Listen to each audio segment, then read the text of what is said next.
Dahil na rin sa sama ng panahon dulot ng bagyo at habagat, nagkanselan na muna ng water activities ang ilang tourist destination dahil sa pagbaha sa ilang bahagi ng bansa. Tingnan natin ang sitwasyon sa ibang lugar sa bansa mula sa mga netizen sa report ni Catlea Antonio. Sa kuhang ito ni Mads Anas, makikitang lumaragasa ang tubig sa lugar na ito ng Coronadal South, Cotabato. Halos tangayin na ng tubig ang bahagi ng bahay na ito sa video.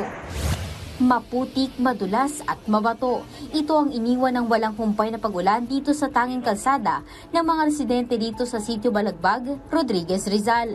Inagos ng tubig ang mga lupa sa kanilang kalsada. Ramdam din ng malakas na hangin at ulan sa lugar. Malakas din ang ulan sa paboritong bakasyonan sa isla ng Boracay. Humahapay ang mga puno sa lakas ng hampas ng tubig at ulan.